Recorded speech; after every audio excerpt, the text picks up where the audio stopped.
میں تو یہ کہتا ہوں تو اپنا ایمان تو ثابت کر. الحمدللہ الحمدللہ وحدہ. نہیں، حسن اللہ یاری کے ساتھ ہمارا جو ریسنٹ مکالمہ تھا ایگزسٹنس آف گاڈ پہ، جس میں وہ شلوار کے ذریعے، کیلے کے ذریعے، پین کے ذریعے، فریج اور سبزیوں کے ذریعے خدا کو ثابت کرنے چلے تھے، آپ کو دیکھنے کا اتفاق ہوا حارث بھائی؟ کہ یہ اس طرح کا وہ مناظرہ والا آدمی ہے جو مناظرے کر کے نا بیٹھتا ہے سر. یہ عمر کو ابو بکر کو عائشہ کو گندی ننگی گالیاں نکالنے والا آدمی ہے.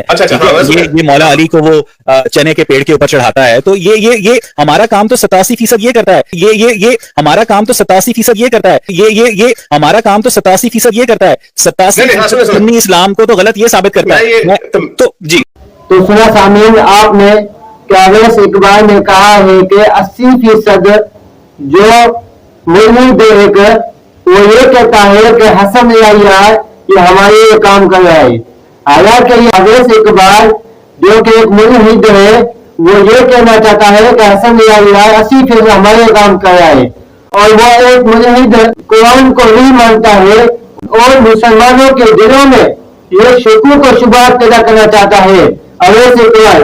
اور آپ ذرا حسن علی کی رائے کے زبان سے بھی یہ سنیں کہ یہ قرآن کے متعلق کیا نظریہ رکھتا ہے.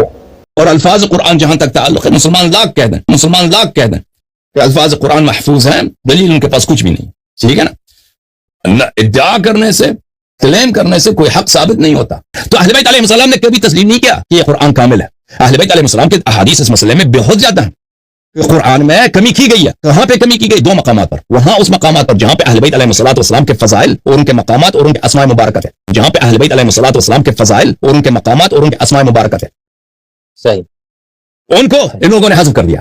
اور وہ دوسرا مقام وہ ہے کہ جہاں پر صحابہ کی شدید مذمت تھی، صحابہ کی نام کے ساتھ، ان کی نشانی کے ساتھ کہ فلاں نے یہ کیا ہے، یہ اس کے ان کے نفاق کی دلیل ہے، ان کی جہنمی ہونے کے دلائل تھے واضح جو تھے، ان لوگوں نے ان کو حذف کر دیا. ٹھیک ہے، اپنی سیاسی مصلحت اور منفعت کے لیے. اور ہمارے موقف کے ساتھ ہمارا موقف یہی ہے، ہمارا موقف یہ ہے کہ صحابہ نے وہ اور آیات جن میں خلافت کا ذکر تھا، امامت کا ذکر تھا، یا صحابہ کے اپنی مذمت تھی، انہوں نے اس میں خیانت کیا، جیسے پرانے والے امتوں نے خیانت کی اپنے کتب میں. صحابہ نے ہمارا موقف یہی ہے. استغفر اللہ استغفر اللہ.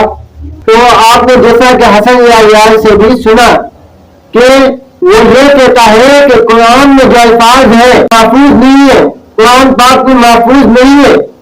نعوذ باللہ. یہ ہے یہ حسن عیار جو کہتا ہے کہ قرآن بھی محفوظ نہیں ہے، نہ ان کے الفاظ محفوظ ہے. اور وہ یہ کہتا ہے کہ صحابہ کرام نے خیانت کی ہے قرآن پاک میں، صحابہ کرام نے قرآن میں تبدیلی کی ہے، اور یہ مسلمانوں کے اندر شکوک و شبہات پیدا کرنا چاہتا ہے، اور یہ اسلام کو ختم کرنا چاہتا ہے، اور یہ کہتا ہے کہ یہ اسلام بھی مکمل نہیں ہے. اور ذرا آپ اسی کی زبان سے سنیں اسلام کے بارے میں اس کی کیا عقیدہ ہے. آپ کہتے ہیں تو پھر آپ اس کے بدلے میں آپ ہمیں کامل دکھائیں نا، آپ ہمیں کامل دین ناقص ہے نا، دین ناقص ہے بھائی، دین ناقص ہے نا، دین ناقص ہے بھائی. اس کے علاوہ کوئی چارہ ہی نہیں ہے. دیکھیں مسلمان دین مسلمانوں ٹھیک ہے، اس کا جواب قرآن بھی سنت دو آگے. پھر آپ ایک دین مسلمانوں ٹھیک ہے، اس کا جواب قرآن بھی سنت دو آگے. پھر آپ سے تفسیر سے بات لے لیتے، دین ہی آپ نے کہہ دیا ناقص ہے. اور میں سے بات آگے کر کے کہتا ہوں، اردو سے چیلنج دے دیتا ہوں، ان کے مذہب میں اللہ بھی نہیں ہے. اللہ جھوٹ ہے، اسلام جھوٹ ہے، سب کچھ جھوٹ ہے، قیامت بھی جھوٹ ہے، اور سب پوری شریعت جھوٹ ہے ان کے مذہب. یہ بھی ہمارا ادعا ہے. ابھی اس پہ مناظرہ نہیں ہوا ہے، لیکن اگر کوئی ٹیسٹ کرنا چاہے تو بسم اللہ آ جائے. ٹھیک ہے نا؟ جن کے مذہب میں یہ سب جھوٹ، نبی صلی اللہ علیہ وسلم کے اسلام ثابت کرنے سے بھاگ گئے بھائی. اوے مسلمان ہو، نبی صلی اللہ علیہ وسلم کے اسلام کو ثابت کرنے سے مناظرے سے بھاگ گیا. جس مذہب میں یہ ثابت نہیں کر سکتے.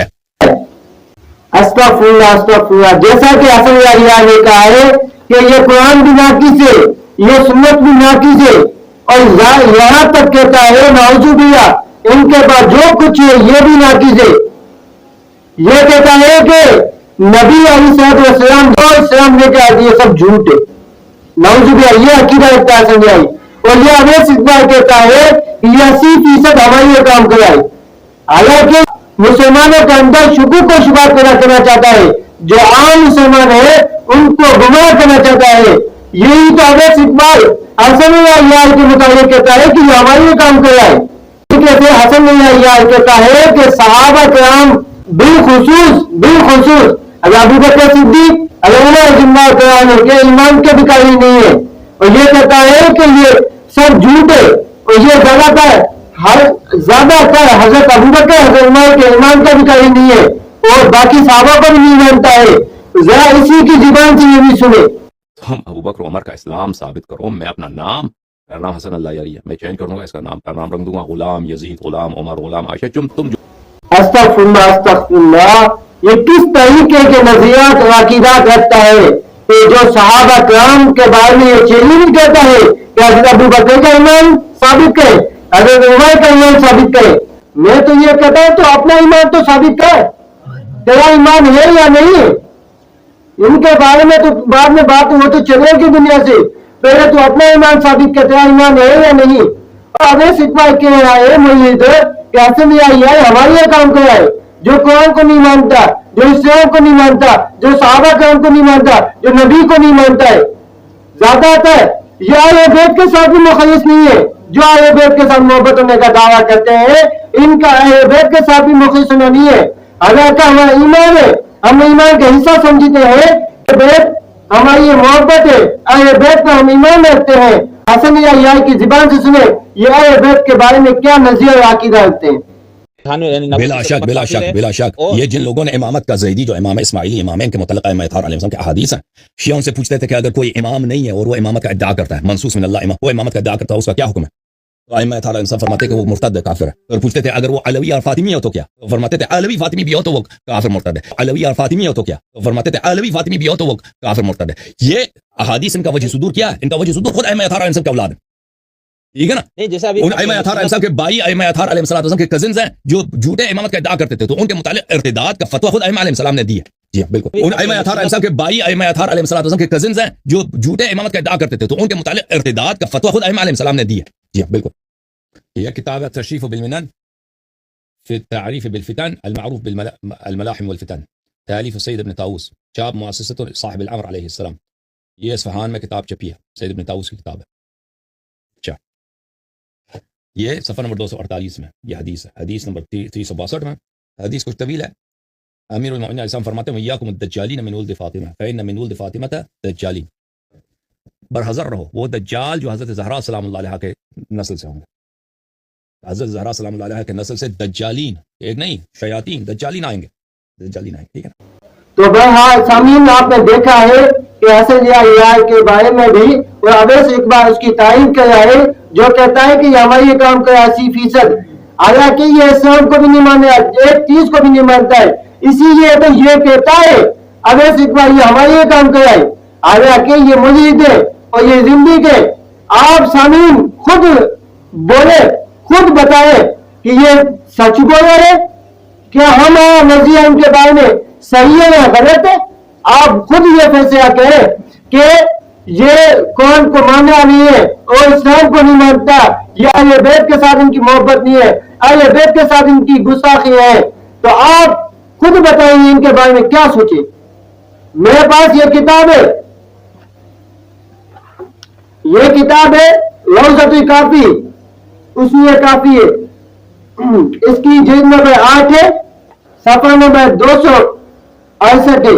اس کے اندر لکھا ہے موسیٰ بن بکر واسطی نے کہا ہے کہ مجھے حضرت علی رضی اللہ تعالیٰ عنہ نے بتایا کہ اگر میں اپنے سینوں کو پرکھوں تو صرف باطنی نکلیں گے، اگر میں امتحان لوں تو مرتدین کا ٹولہ نظر آئے گا، نظر آئے گا، اور خلوص دیکھوں تو ہزاروں میں سے ایک بھی مخلص نہیں پاؤں گا.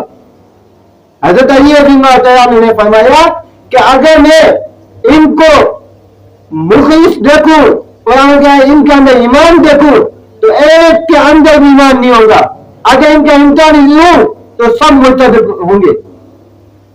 تو یہ تھا حضرت علی رضی اللہ تعالیٰ عنہ نے اس وقت ہی کہہ دیا تھا کہ اگر میں ان کا امتحان لوں تو یہ مرتدین ہوں گے.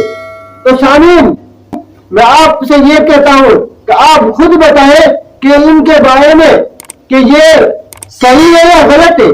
آپ خود فیصلہ کریں، خود فتویٰ لگائیں.